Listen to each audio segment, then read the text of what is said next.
Well, Adam Smith once, you're supposed to worship him but not read him, but it's worth reading too. He once remarked somewhere that if you find two businessmen talking to each other, they're involved in a conspiracy against the public, something like that. And yeah, there's something to that, but it's not as though, you can read descriptions like what you're saying, incidentally, in the business press. So for example, in the Financial Times in London, which is like the main, the most important business newspaper in the world. A couple of years ago, they had an article by the economics correspondent of the BBC. It's all very establishment stuff, in which he said that something like this, that what's evolving is what he called a de facto world government in a new imperial age. And the de facto world government is a set of shadowy institutions. They're there, you sort of know they're there, but you don't know what they're doing. Which basically serve the interests of transnational capital and financial institutions. And he said, for example, the G7, the 7 big rich countries, meaning just their executives, and their leadership. Nobody else knows what they're doing. The IMF, the World Bank, then the GATT Council, now it would be the World Trade Organization, and yeah, they get together and they're running a de facto world government. I think that's kind of a it's kind of a metaphor. It's not that they get together somewhere and say, okay, here's what we're going to do. They do get together, but it's usually extremely boring. Like if you were unfortunate enough to have gone to this Davos conference the other day, I'm sure you would have been bored out of your mind. I didn't go and I didn't see the document, but having read things like I do a lot of reading of this stuff. Like the Trilateral Commission is one of them. And they publish regular documents. So boring. After a couple of years, I stopped subscribing. It was so predictable and boring and pablum and so on and so forth. And besides, you can read it in Foreign Affairs or the New York Times business page or wherever you want any day. But yes, they do get together. And sometimes when things get scary, they really do things. So say take the Trilateral Commission. The one publication of theirs which really is interesting and worth reading. This is the commission that was put together by David Rockefeller around 1973, and it's one of the ones that people refer to when they talk about this, secret nexus of rulers and so on. Although, as I say, it's mostly a bore. But in 1975, the first publication was very interesting, and I'd urge you to read it if you haven't done it. It's called The Crisis of Democracy.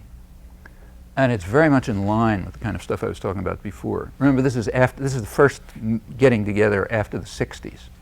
Okay, all this ferment went on in the 60s, which, women and minorities and all kind of people who are supposed to be kept in their place were suddenly trying to get into the public arena and do something about their interests. And that, again, drove people crazy, just as did the working class struggles in the 30s. So here you have a gathering of elites. Trilateral means United States, Europe, and Japan.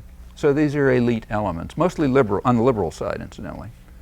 Like if you look at the composition, it's around, roughly speaking, around Carter Democrats. In fact, the whole Carter administration, including Carter himself, was drawn from this group. That's roughly the complexion, both in all 3 of the countries. And they were concerned about what they called the crisis of democracy. And it's interesting to read what they said, because at that point they were concerned. The crisis of democracy is the fact that normally passive and marginalized parts of the population, the overwhelming majority, are suddenly trying to get into the public arena to press their demands. Well, like if you believe the stuff they teach you in civics classes, that's supposed to be democracy. But if you're smart enough to have made it to Harvard, you know that that's the crisis of democracy and we got to stop it. And in fact, the American rapporteur, the guy who wrote the U.S. part of it, is a professor at Harvard. Shortly after he got one of my favorite titles, he was called Professor of the Science of Government at Harvard. I've always liked that one. Sam Huntington, yeah. I think he's now a university professor or something. But he wrote the American side of this trilateral thing. But the others are more or less the same. I don't mean to suggest he's different. I think he's a kind of like a New Deal Democrat or something, probably, isn't he? Something like that. He's like we're not talking about Jesse Helms, okay? This is in fact, he gave his ideal, described the good old days, sort of let his hair down a little. He said in the good old days, he said before the crisis of democracy, He said Truman had been, this is almost a quote, Truman had been able to run the country with the help of a few Wall Street lawyers and financiers. Okay, that's that alleged conspiracy you're talking about. Of course he's exaggerating. You know, it wasn't just Truman and a bunch of Wall Street lawyers and financiers. But that's the image. That would be perfect. If we had that, there'd be no crisis of democracy. But when you have women and blacks and young people and old people and farmers and all these scum trying to get into the public arena, yeah, that's a problem. Exactly the problem that Madison worried about, in fact. So you got to somehow marginalize them. All right, in this case, they were public. I mean, it is public in a way. I mean, that is, you can read it. You got to work a little to find it, and it's worth reading. But most of the stuff is, it's very boring. It's like the literature of social science. It's hard work. I mean, you got to do it if you feel a duty, you know. Most of the countries in the world have normal bilateral relations with Cuba. Why is the U.S. virtually alone in its hostility toward Cuba? What explains U.S. policy? Let me just report again some truisms that you would read all over the front pages of the newspapers if there was any commitment to trying to tell important and uncontroversial truths. There's nothing I'm going to say that's in the least controversial. But let me just let's run through the history because it's interesting. Cuba was the first foreign policy problem for the United States. It goes back to the 1820s. This is no new thing. Back in the 1820s, the nice guys like Thomas Jefferson and so on, who were planning to take over the hemisphere, you know, saw Cuba as the next place to pick up. Okay, they'd already stolen Florida from its inhabitants, claiming to have taken it from the Spanish, but actually from its inhabitants. And their eyes were now kind of moving toward the west, but also on Cuba. That was the next prize. Well, there was a little problem. The British fleet. You know, there was a British deterrent, just as in the 1960s there was a Soviet deterrent. And in fact, the British were the hated enemy in those days, mainly because of their power. They were preventing the United States from expanding, like they prevented the United States from conquering Canada a couple of times, which the U.S. has been trying to do since 1775. And may have finally achieved in the so-called free trade agreement. But yeah, Cuba was sitting right there, you know, it's a valuable place. He couldn't get there because the British are in the way. John Quincy Adams, I guess it was, suggested that we just be patient. He said it'll drop into our hands like a ripe fruit by the laws of political gravitation, okay? Meaning by the time we get stronger and the British get weaker, things will shift around, we'll be able to take it over. Okay, by the end of the century that had happened. By the end of the century, the British were sort of being pushed out of the game, the United States was getting more powerful, and during something that is sort of ludicrously mistitled, the Spanish-American War, the United States intervened in Cuba primarily to prevent it from liberating itself from Spain. You take a close look. That's an interpretation, so you want to make sure, you know, don't take my word for it. But I think if you look, you'll find that what happened is that the intervention in Cuba was primarily an effort to make sure that its liberation from Spain didn't mean liberation. And in fact, Cuba was quickly turned into an American plantation with all kind of restrictions on its options and, you know, bought up by American agribusiness and so on and so forth. When Cuba tried any funny ideas about moving towards independence, it was smashed down. For example, Franklin Roosevelt is famous for the good neighbor policy. We don't intervene anymore in the affairs of our neighbors. Well, take a look at 1934, when Cuba made the mistake of trying to elect a sort of, I guess, moderate social democrat of more or less independent ideas as president. That's going too far. Okay, so out. So it continues up through 1959. Okay, 1959, Castro comes along. There was a little bit of toying with the question of whether we can maintain the new Cuba in our system or not. And this is not a new policy issue. Remember, it's back to the 1820s, hasn't changed much. Within a couple of months, it was decided that Castro's too big for his britches. There's no Russians, incidentally. He's anti-communist, you know. In fact, he was jailing members of the Communist Party. There was no question of the Russians or the communists or any of this kind of stuff. By late 1959, U.S. planes were already bombing Cuba from Florida bases. The State Department claims they didn't know about it. You know, yeah, sure, okay. But I mean, try that if, say, Cuban planes bombed the United States, you know, and say, well, okay, the Cubans didn't know about it. Okay, so, but it was happening. In March 1960, the Eisenhower administration made a formal decision. It was secret, but now it's declassified, so you can find out about it. They made the formal decision to overthrow the Cuban government and take it over. Okay, that's March 1960. Remember, no Cold War, no Russians, no communists, just independent Cuba. From that point on, March 1960, up until today, Cuba has been subjected to extensive international terrorism, economic strangulation, without an end. And it's not trivial stuff. Just to give you one small example, this one comes from an absolutely impeccable source, Raymond Garthoff, who's a very conservative and respected historian right inside the CIA and the intelligence apparatus, now writes historical work on all this stuff. Take a look at his books on reflections on the missile crisis, which he's writing sort of partially from the inside, partly from as a historian. Well, there's a little item in there somewhere where at the peak of the missile crisis, you know, before it, you know, when it had sort of theoretically been solved, but it still was not over. So like the missiles were still there. At the peak of the missile crisis, one of the mongoose teams, these terrorist teams that Kennedy had sent into Cuba to smash the place up, one of them, which was apparently acting out of control at the time, like there's no evidence that Kennedy had ordered it to do this, but so maybe it was on its own. But one of them blew up a petrochemical plant in Cuba, which according to him, he doesn't verify it, but he says it's alleged, and he apparently takes it seriously, that 400 workers were killed.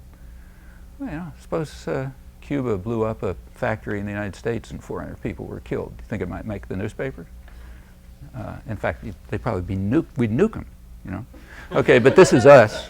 And this is incidentally one tiny footnote to a long history of terrorism.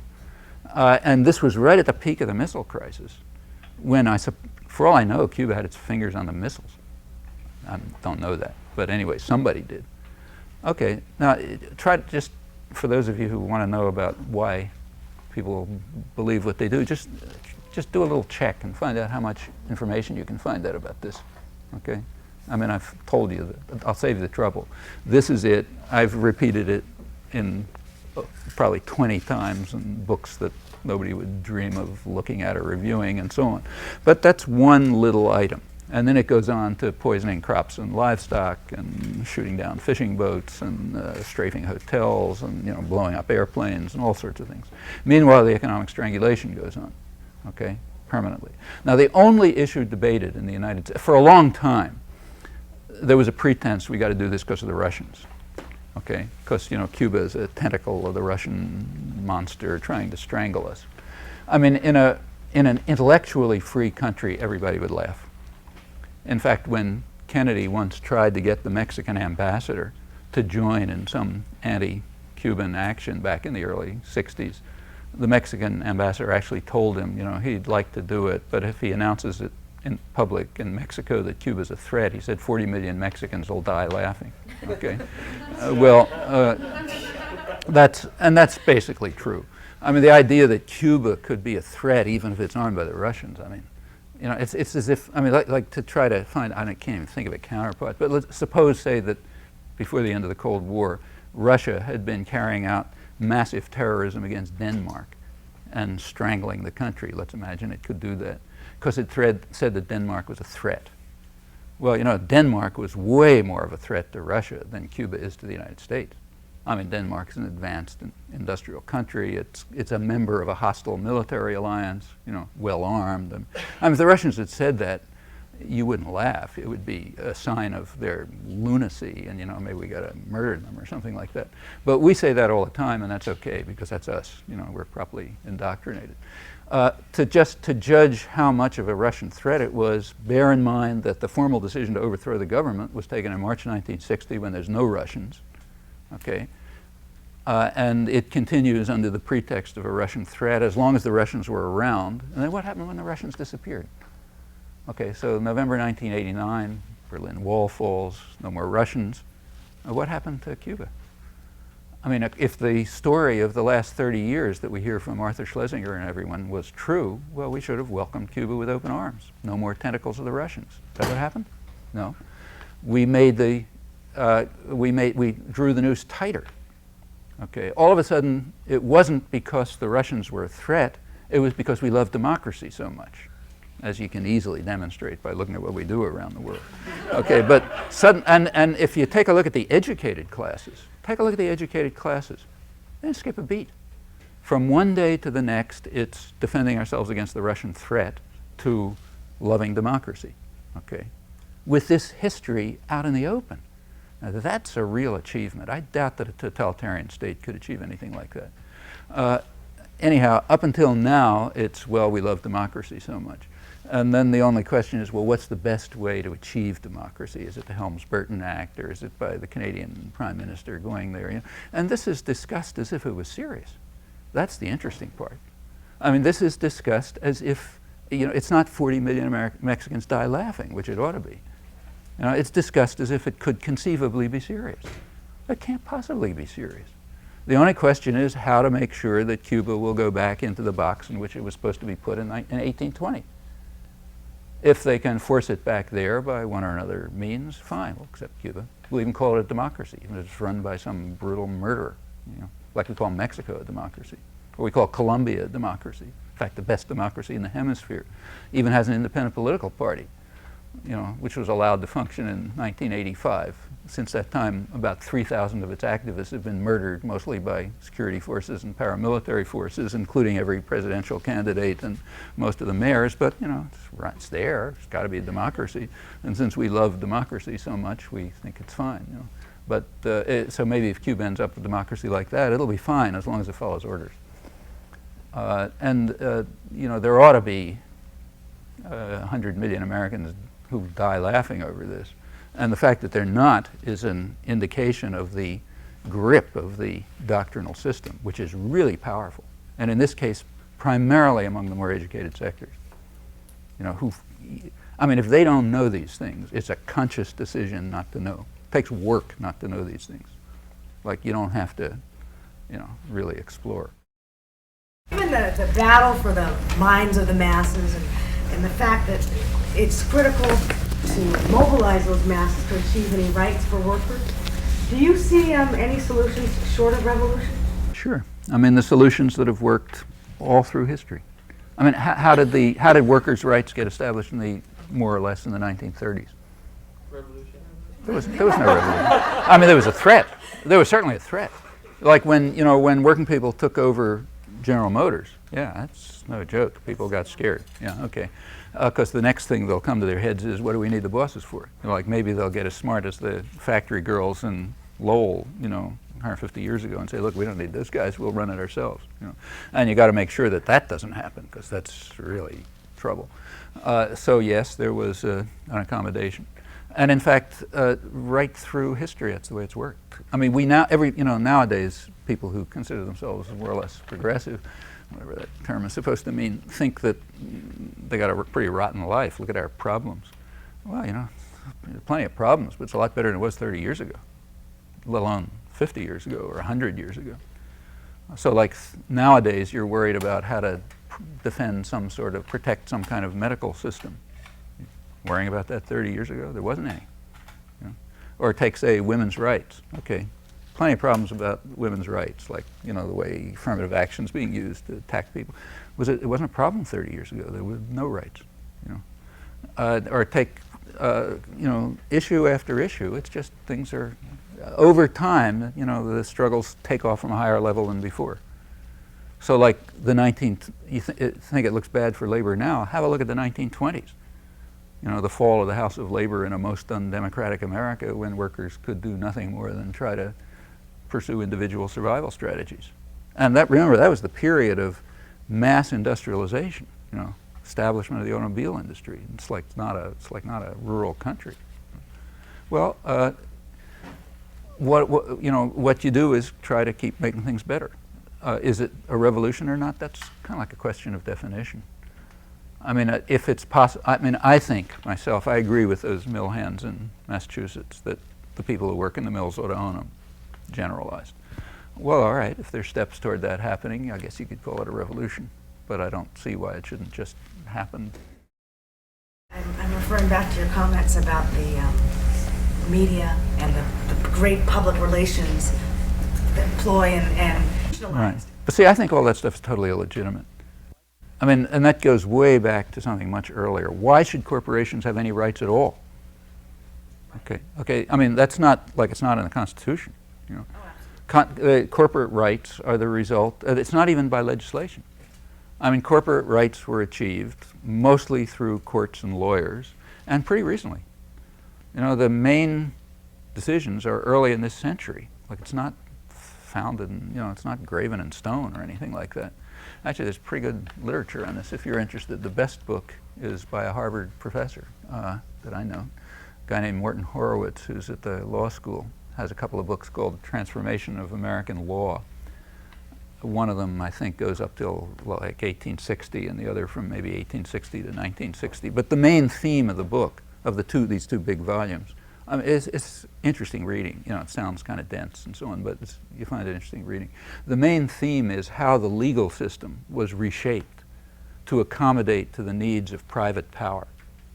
Okay, all the way through, that's been the main theme of the legal system, how to modify it so that illegitimate tyrannical authority is given more and more power, undermining democratic principles. That's basically, he doesn't say it in those words, but that's what it comes down to. And the big step, you know, the major step probably, was the transfer of rights to private tyrannies, which is what corporations are, early in this century. And as he points out, he doesn't go into it much, but I think he's right, this developed out of ideas, kind of Hegelian ideas about the rights of organic entities over individuals, which are also at the roots of Bolshevism and fascism. And I should mention that that comparison may sound exotic now, but it wasn't 60 years ago. You read, say, mainstream American political economists like Robert Brady, important political economist, it's kind of Veblenite, back around the early 1940s, I guess. He wrote books about, you know, big business's system of power, things like that, in which he points out, yeah, these things are basically totalitarian in structure, you know, which they are.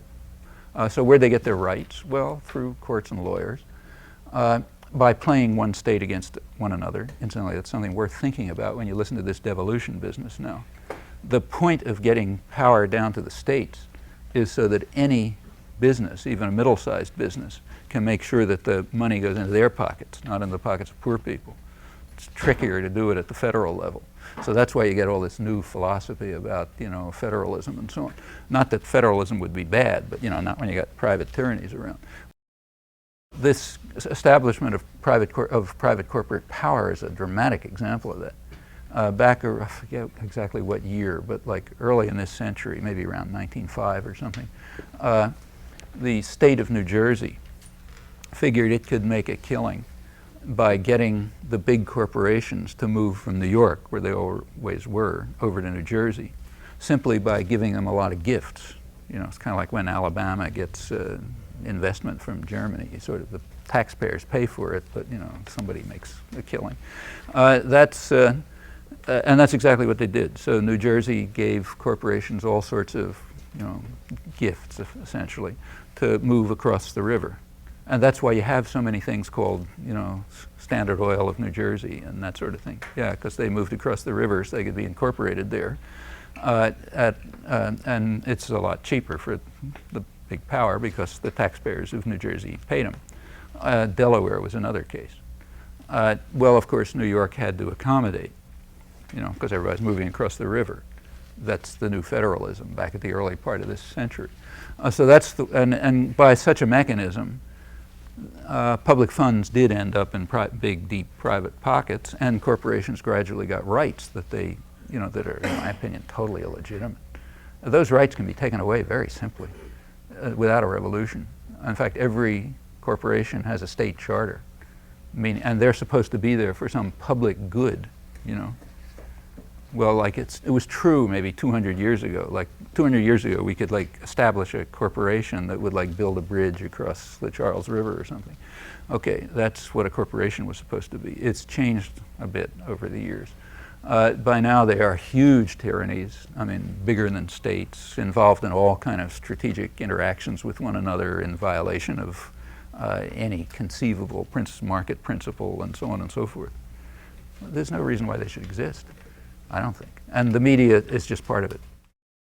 It's particularly harmful to democracy when media systems are in the hands of private tyrannies. I mean, it's bad enough if the guys who, you know, making shoes or cars, that's bad enough. But when it's control over the doctrinal system and information, that's much worse. That's why I think the stuff that's going on in telecommunications now should really have a lot more attention than it does.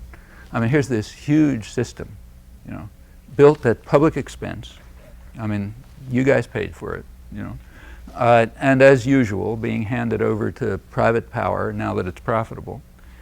And it's very likely, I think most media analysts with their heads screwed on see, and indeed even report, that it's going to end up in the hands of half a dozen megacorporations internationally. Well, that's worse than the oligopolies that run steel and computers, because here we're talking about a new mode of information and communication and so on, as always built at public expense. And right now, we're right in the middle of it, being handed over to private power, incidentally not being reported. I mean, like, it's not that there's no reporting, like you've heard about the Telecommunications Act, but it wasn't discussed as a public interest issue. It was discussed as a business issue. And in fact, most of the reporting was in the business pages. This is the big legislative achievement of last Congress, you know, Telecommunications Act of 1996. Reported in the business pages, and not as a public interest issue. Like, it's not supposed to be a question of public interest whether major systems of information and interchange are handed over as gifts to Rupert Murdoch. That's not supposed to be an issue of public interest. The only thing that was discussed was, like, do you give it to 6 corporations or 12, you know, or do you do it this way or that way? Well, you know, that's effective indoctrination when these things don't even occur to people. It takes real indoctrination. But yeah, I think you're right. This is worse than the handing over of decision-making power to private tyrannies, because in this case it's also handing over, you know, access to the things that they're going to use for control of the public mind. These systems could also be used to liberate people. Comment on educational systems, K-12, and the president has just adopted a bunch of good stuff, but there's still a lot of problems there. Yeah, I'm not sure how good the good stuff is. I'd like to. I mean, the details haven't come out yet, but from the reporting that I've heard, you know, I've read, maybe, you know, more, the actual proposals that are going to come along are going to be granting benefits of one kind or another to people of income levels kind of like mine, you know, people up to the level of, like, you know, $80,000, $100,000 a year. Well, you know what, I forget the last figures, but I think the median income in the United States is something like around 30-some. Now, the idea of giving rich people special benefits so their kids can go to school, well, okay, who's paying? You know, well, the poor people are paying. So I'm not so sure it's such great stuff when you look at it. Same with other things. You know, the big investment firms, Lehman Brothers in this case, are now circulating brochures. Those of you who are wealthy enough must be receiving these things. You know, they're distributing brochures to their, you know, rich customers, telling them, look, we've taken over the health system, we've taken over the criminal system, you know, we're right now taking over the welfare system, we're enriching, here's a new way to enrich ourselves at public expense. They don't, not their words, you know, this is my translation. The way we will do it is by setting up EMOs, okay, educational management organizations, which will do wonders for the educational system like HMOs do for healthcare, about the same in fact. Namely, they will be able to take more and more money away from the system and put it in private, private power, meanwhile shaping care so that it mostly benefits the rich and harms everybody else. And now we can do it for the educational system, the last big government monopoly. I mean, it's not put this way. It's all put in terms of efficiency and what nice people we are, and we're going to make everything so better, much better for everyone, like, because we're just benefactors and so on. But go through it, and that's what it is. Yeah, I think those are probably the new plans that will be coming along. And I would be very cautious about the Clintons' proposals. Look at them really carefully. See to what extent they're lending themselves. After all, remember, he has made no secrets about what he is. I mean, he is and always has been a moderate Republican candidate of the business community. He's never pretended to be anything else, Never pretended to be anything else. He's a business candidate. His main influence on the Democratic Party was to move it over to the Republican side with the Democratic Leadership Council. It's not like a secret or anything. He said it, He made it very clear.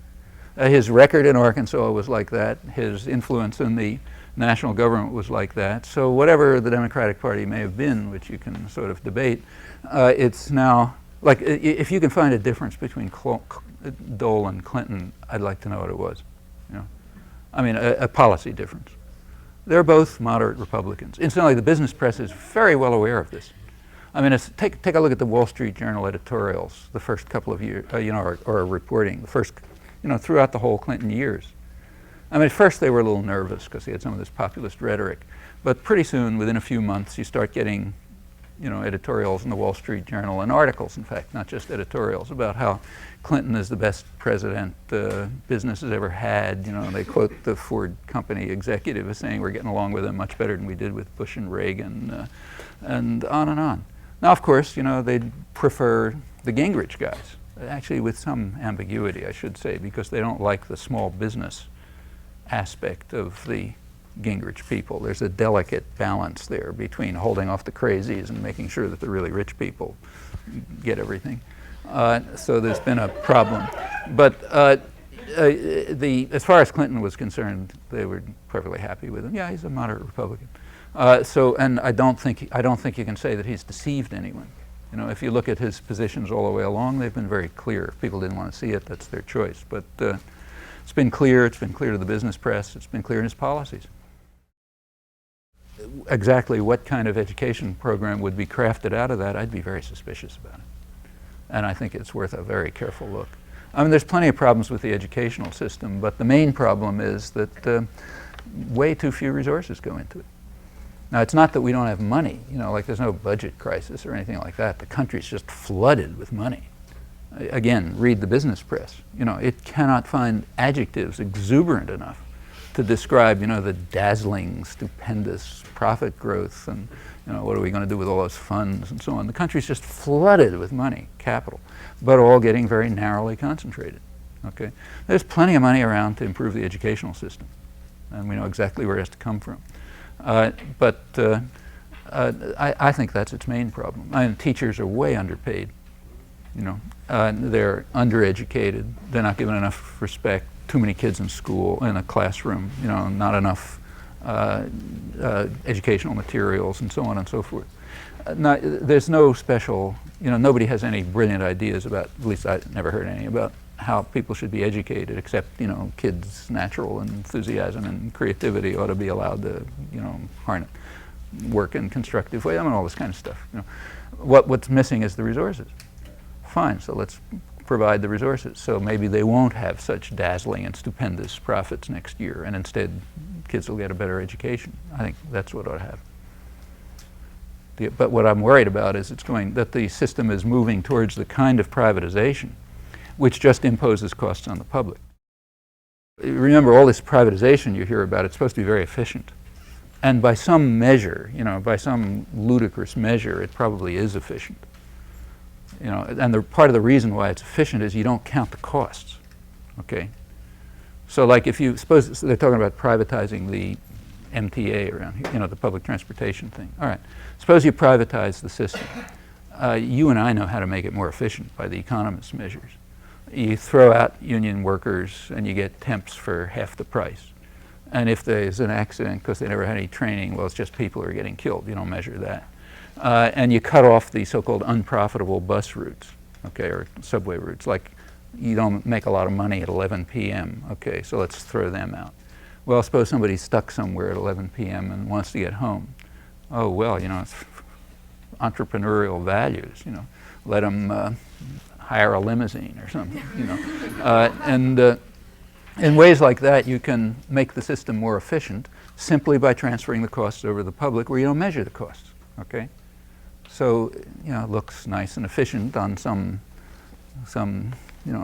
economist's paper, but of course there's huge costs transferred over to the public which you don't measure. We all know this, and that's what privatizing the educational system will be. Also, it's doing something else. It's going after exactly that moral conception that underlies the labor movement from its origins. Namely, we're in it together, you know.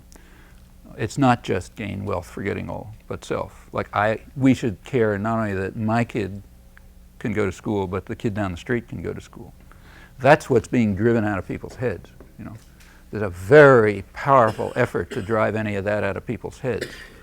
You're only supposed to care about yourself, unless you're rich, of course. If you're rich, you're part of big socialist structures called corporations with strategic alliances and plenty of support from the state, and then you're allowed to have all these feelings about, yeah, we work together for us, the rich guys. But everybody else is supposed to be on their own. You know, you're not supposed to care whether the kid down the street goes to school. It's like breaking, it should be very familiar to people in the labor movement. This is the main propaganda against the labor movement all the time. I mean, right to work laws, everything else. You shouldn't work together. That's bad. If you work together, you might do something that matters, okay?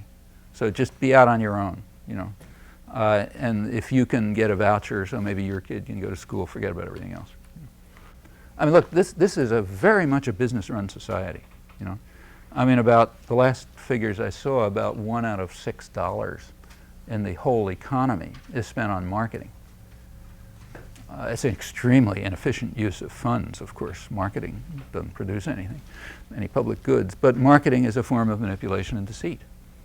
It's an effort to create artificial wants, you know, to put people, to control the way people look and think about things.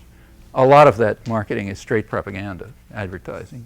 Incidentally, most of it is tax-free, or a lot of it is tax-free, which means the way our system works, you pay for the privilege of being propagandized, you know, of having all this stuff dumped on you. Those are not small figures. That's like $1 trillion a year in 1992, something on that order. And yes, these, when you've got that much of a commitment to controlling minds and manipulating desires and so on, and doing all the things they talk about in the public relations literature, I'm not making it up, you can read it there, and the social science literature, because this is also standard academic talk too. Well, you know, when you've got those stakes, you're going to work on it hard, and it's going to be hard to fight against. That's what makes organizing tough. It's not just, you know, well, you know way better than me, and I'm not going to talk about it, but you have to break through a lot of psychic resistance. The whole history of the labor movement tells you that. And as I say, this was well understood by mill hands in Lowell 150 years ago. But yeah, it's a big battle. And you're not just struggling against somebody who calls it a right to work act. You're struggling against 5 hours a day of television and the movie industry and the books and the schools and everything else. The scale of the efforts to win the battle for men's minds is enormous. I mean, I thought I knew something about this stuff, but when I read Elizabeth Phone's Wolf book, I was pretty shocked just to see the scale of the efforts. And the dedication, you know, the frenzied dedication to winning this everlasting battle. It's really pretty impressive, although if you think of the stakes, it's not too surprising. I was curious about your remarks about the mill hands in Lowell, and that maybe the best idea was for them to own the firms themselves. Okay, let's just talk about the principle. Okay, I mean, the principle, as far as I can see, goes right back to the Enlightenment, you know. Like if you go back to classical Enlightenment thought, I'm now talking about Adam Smith and Jefferson and those guys. The sort of core idea is that people have the right to control their own work. Okay, that if a person, here I'll quote a standard formula back in the 18th century, leading heroes of the Enlightenment, is if a person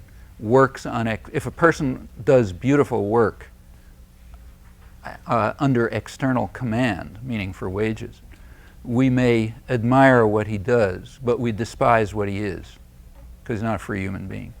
Okay, that goes all the way through classical liberal thought, Enlightenment thought. I mean, Alexis de Tocqueville says, under wage labor, the art advances, the artisan declines. Now, you find this going right into the working class movements in Lowell and Lawrence. I think that's just natural. I wouldn't try to convince anybody of it. It seems to me if you think about it, yeah, why should you work on command? I mean, if you work on command, you're some kind of slave. Why not work because it's coming out of your needs and interests? I mean, like, cheap for me to say, I'm in a fancy university in a science department and I can do that. One of the nice things about being in sciences at fancy universities, you really do have workers' control. To a very large extent, we control what we do. Want to work on this topic, I work on that topic. I mean, you got to sell it to funders and this and that, but the degree of workers' control at the elite level is quite substantial. I mean, that's why it's such a privilege to be in a science department. Enormously privileged existence. Forget the money. If they paid you 1/10 the amount of money, it would still be a much better existence than working on command. Now, I think people do know that. I don't think that these Enlightenment ideas are hard to grasp. I think people know that if you work under external control, you may admire what the person does, but despise what he is, because his labor, the sort of central part of your life, is being done at somebody else's orders. And you're not controlling the way it's done, or why it's done, or how it's used, or anything else. Well, you can't have every individual controlling every single thing, but that's why you have democratic structures, because people control things together. Okay, I don't know how to, I wouldn't try to convince anybody of this, because I frankly just don't believe that everyone doesn't know it. I think maybe I'm sentimental, but it seems to me if you sort of cut away waves of, layers of distortion and delusion, these things that were considered pretty obvious 200 years ago are still obvious. What about the idea that the Cold War served certain ideological and political purposes for the U.S., and now the U.S. is seeking a new paradigm? There's something true about the fact that the Cold War paradigm was extremely useful as a way of controlling people. So, like, say, take the labor movement. One of the ways of controlling, undermining, and destroying the labor movement was weeding out the activist elements on the principle that they're somehow not loyal enough to the state at this time of, when the enemy is at our throats. Well, like any propaganda, even the most vulgar propaganda that comes out of Stalinist Russia, there's always some thread of truth to it. You just couldn't have propaganda that doesn't have some, marginal element of truth. And there was some marginal element of truth here too, but it wasn't very real. It's like the Cuba case. So yes, this has been a very terrific hammer to use over people's heads. And it was understood, I should say. If you haven't read it yet, you should read NSC 68, which was, everybody agrees, was the fundamental Cold War document. It's kind of interesting that its content, everybody recognized it as the major document, but nobody quotes it, with very few exceptions. I'm one. But I have a book called Deterring Democracy, which in the first chapter has a lot of extensive quotes from NSC 68. It's April 1950, and it sort of laid out the basic picture of the Cold War, and it's quite fascinating to read. For one thing, because when you can see why diplomatic historians don't quote it. This was written by the real hotshots, Dean Acheson, Paul Nitze, all these smart guys. It reads like a bunch of raving lunatics, I mean, don't take my word for it, read it. I mean, I concede I picked out the most dramatic examples, but read the whole thing if you feel like. It's not that long. In my view, it sounds like a bunch of raving lunatics, which is why nobody ever cites it. But they do make some points. I mean, the picture they tell is kind of like a fairy tale. You know, on one hand, there's absolute evil. That's the other side. It's kind of like a fairy tale you'd be embarrassed to read your grandchildren. There's this total absolute evil, you know, the Kremlin, this and that, which is planning to destroy the whole world and everything that ever existed and so on. On the other side, there's utter perfection. That's us. You know, we're like super angels. The only thing we ever do is you work, you know, slave for the benefit of this and that. And it's portrayed in the picture of a, you know, an exaggerated, a parody of a fairy tale. There's never any evidence given because it's just like a matter of definition. They say it's an essential nature of the Kremlin that it acts this way. So you don't have to even give evidence because it's just part of their nature. And it's an essential property of our nature that we do this sort of thing. Okay? So there's no evidence given. In fact, there is evidence scattered around, very carefully scattered around, so that anybody who's going to look for it is going to have a hard time finding it. And when you do put together the evidence I did in the same book, you find that it completely undermines whatever thesis they have about relative power. But forgetting that, then comes the proposals. The proposals are we're involved in a real war. It's a real war, you know, the Cold War. We have to fight it like a war to prevent this monstrous thing from destroying everything and allowing utter perfection and magnificence to win. And in a war, you've got to have things like just suppression. We have to have suppression of dissent among us. One of our weaknesses is that we're too tolerant and too open and too free. They say that, you know, and that's a weakness. So we have to have just suppression and control of dissent and, you know, make sure that everybody's obedient and so on. And the way to do it is they also call for military Keynesianism. That means transferring public funds to private industry, which was a big issue then, because everybody knew that the economic system is not going to function without a tremendous amount of public funding, state funding poured in. So that was crucial. And that's true of the international economy, too, at that time, very heavily reliant on military spending to revitalize it. And they know all that, and it's laid out. But also that it would be an ideological weapon. It would be a weapon to control people. And that's true, it was. I mean, from then until the game started to go away in 1989, around then, it was a tremendous weapon of thought control. Anything you wanted to block, just yell, or do, you know, yell Cold War. Didn't matter how crazy it was. Sometimes there was some truth to it, sometimes not. So yes, you need a new paradigm, okay? Because how are we going to beat people over the head now that we don't have that around anymore? And if you look through the 80s, it was already obvious through the 1980s that this stuff is going to lose its efficacy. You didn't have to be a big genius to figure out that the Soviet Union was in trouble.